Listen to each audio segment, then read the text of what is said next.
The reason that I wanted to direct episode 6 is that it was a real turning point in the series for Amanda's character, Mickey. I found Casey. So where's she living? She wouldn't tell me. Does she not want you to know where she is? She didn't want you to know. Hi, I'm Nikki Toscano. I am the co-creator, writer, showrunner, director, and executive producer of Long Bright River. And this is how I did it.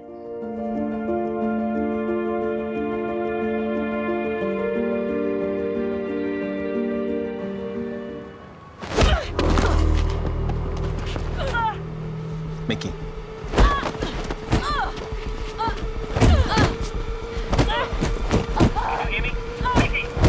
It was an episode with a lot of reveals, and I wanted to sort of carefully handle how those reveals were represented from a visual standpoint as well as from having written the episode. Mickey's superpower as a cop is essentially that she is from the neighborhood that she patrols. In this episode, Mickey's entire perception of herself crumbles when she's attacked by the women on the street. She fancies herself a real advocate for these women, so it sort of upends her entire view, not only of herself, but her role in the neighborhood. The narrative that we've seen up to this point is that Mickey fancies herself a person who has largely always chosen the right thing to do, and her sister has chosen the wrong thing to do. And it's in this episode that once she's attacked, she's forced to confront her role in their estrangement. And I think that having somebody like Amanda bring that to life was truly gratifying because of the fact that there's just a rawness to not only her performance in the entire show, but specifically in this episode, because when she is beaten, it sort of strips her down to her truest self in a way that we haven't seen in the rest of the episode, and it allows her to have these real moments of vulnerability with both Thomas and Truman, and put herself into a situation where she is governed by being a mother. The fact that she's, beaten up, I think sort of allows her to take a breath, and then she has this conversation with Mrs. Mann where Mrs. Mann sort of brings her attention to the fact that in searching for her sister, she's sort of lost sight of making sure that she's truly caring for her son. Thomas is special, and maybe he can handle more than most, but sometimes a little boy just needs to be a little boy.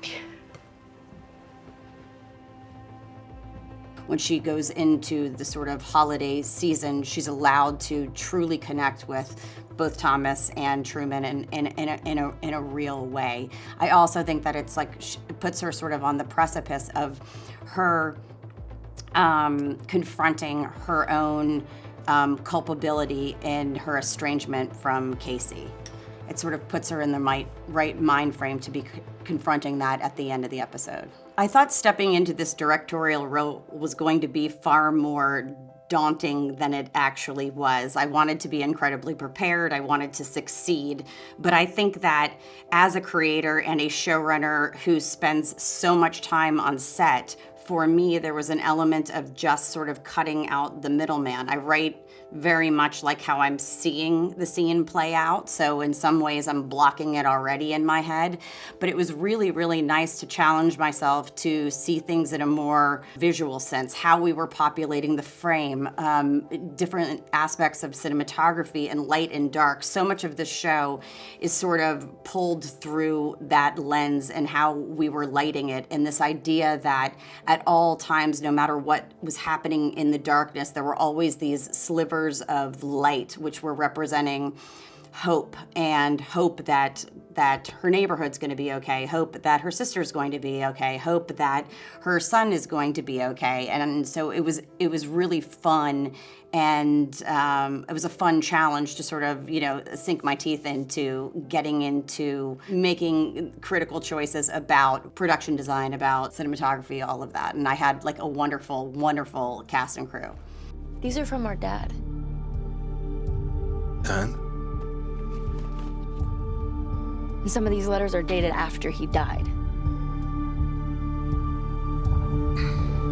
It was so much fun. I think that there's something about directing where you have to be truly present at all times. There's no part of you that can check out. There's no part of you that can be looking at your phone or everything is sort of dedicated to sort of serving this vision. And there was like a fun about it. And while ultimately very challenging, I felt like I had childlike butterflies in a way that I, hadn't had otherwise. I also think that, I have to like just tip my hat off to we have had an amazing cast and crew, and we had all of our directors were female. We had a female cinematographer. We had a female production designer, hair, makeup. There were so many women populating this. Ego was missing at all times, and there was something truly refreshing about that. And in directing my episode, I felt very much of that and very, very supported. And if it wasn't by someone that was female, it was about a number of men that were uplifting the females around them, and that was truly a truly special experience.